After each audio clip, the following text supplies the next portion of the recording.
How would you have felt knowing that they were? I mean, he said on Dutch TV out of the Euros he's working as a pundit that he knows they spoke to Tuchel, he knows they spoke to other people, and then they came to him and they said, "We've spoken to these people, but we still think you're the best manager." You will smart a bit if you're the manager. I'm wondering if you think, "Okay, I'll show you lot." I don't know. What's the attitude going to be? Well, you would feel a bit disappointed. Let's be fair. Everybody would, wouldn't they? Yeah, you would feel a bit disappointed to be somebody talking about your job or taking your job. Of course you would be. They've come to this conclusion. Let's hope he signs a new deal, because he's only got a year left anyway, then it's going to start again. And then let's start and think, right, okay, how can they put things together which is going to make Manchester United great again, because that's what it demands. That club, it's not just good winning an FA Cup or a League Cup, as we've just heard. You have got to be involved in winning the Premier League and competing at the very, very highest level. And like Liverpool, we're talking about when Klopp was leaving, and perhaps he should have won more league titles.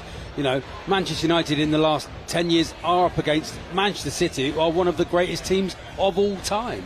And he's managed to turn those, and Pep has managed to turn That's very that team painful over. for Steve. It wasn't the case when he was playing for them Manchester to hear, United. isn't it? You know, It took us a while to get there, though. It took us a while. We didn't get there. No. You know, we won the FA Cup, and that kicked us on. And even winning the FA Cup back in '90, we never drew a Premier League team. We never played at home, but we never drew a Premier League team. You need something like that, a little bit of luck.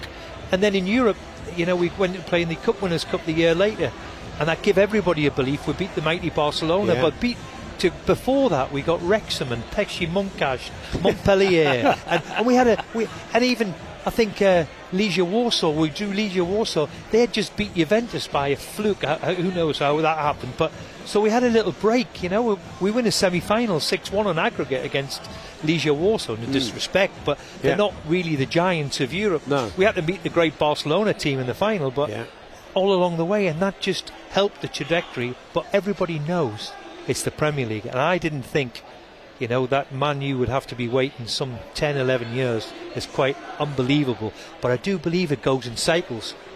Back in my day, we were chasing the mighty Liverpool, and Sir Alex, all he wanted to do was knock Liverpool off the perch.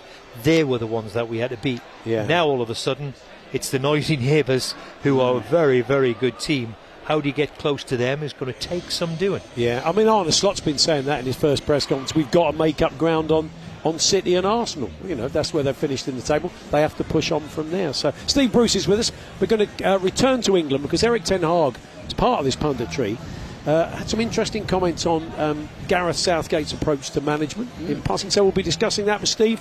Continuing the build-up, we'll be crossing to Frankfurt to speak to Adrian Durham. Paul Hawksbee and Andy Jacobs, Monday to Friday afternoons 1 till 4 on AM, on DAB, via the talkSPORT app and on your smart speaker. talkSPORT.